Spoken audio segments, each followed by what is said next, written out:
నమస్కారం ఫ్రెండ్స్. కార్తీక దీపం సీరియల్ ఊహించని మలుపులతో అత్యంత ఉత్కంఠభరితంగా సాగుతోంది. అసలు రాబోయే ఎపిసోడ్లో ఏం జరగబోతోంది? దీప కడుపులో పెరుగుతున్న బిడ్డను నిజంగానే తీసేయబోతున్నారా?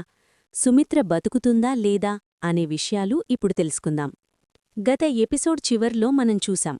దీప కడుపులోని బిడ్డను వదులుకుంటేనే సుమిత్ర బతుకుతుందని కార్తిక్ చెప్పిన మాటలకు అందరూ ఒక్కసారిగా షాకయ్యారు. ముఖ్యంగా దశరథ్ ఈ మాటను అస్సలు తట్టుకోలేకపోతున్నాడు.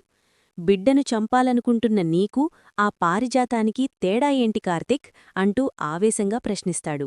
కాని మరోవైపు సుమిత్ర పరిస్థితి క్షణక్షణానికి విషమిస్తోంది.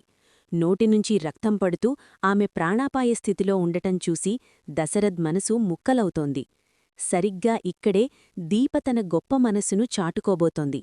తన తల్లి ప్రాణం కాపాడ్డం కోసం తన కడుపులోని బిడ్డను త్యాగం చేయడానికి దీప సిద్ధపడుతోంది. నా తల్లి ప్రాణంలోకి నా బిడ్డ వెళుతోంది నాన్నా. తల్లి అన్నా బిడ్డన్నా అమ్మే కదా అంటూ దీప చెప్పే మాటలు వింటే ఎవరికైనా కన్నీళ్లు ఆగవు. దశరథ్ తన కూతురి త్యాగాన్ని చూసి చేతులెత్తి దండం పెడతాడు. అయితే ఈ ఎమోషనల్ డ్రామా మధ్యలో జ్యోత్స్న తన వంతు కుట్రలు చేస్తూనే ఉంది. దీపకు లీవివ్వకుండా అగ్రిమెంట్ పేరుతో అడ్డుపడాలని చూస్తుంది. కాని శివనారాయణ ఎంట్రీ ఇచ్చి జ్యోత్స్న నోరు మూయిస్తాడు.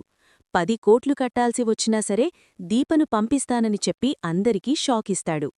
ఇక రాబోయే ఎపిసోడ్లో అసలు ట్విస్టేంటంటే కార్తీక్ దీపను హాస్పిటల్లో అడ్మిట్ చేస్తాడు. మరి కార్తీక్ తన తెలివితేటలతో అటు సుమిత్రను ఇటు దీప బిడ్డను ఇద్దరినీ కాపాడే అద్భుతం చేస్తాడా లేక దీప తన బిడ్డను కోల్పోతుందా అనేది చాలా ఆసక్తికరంగా మారింది.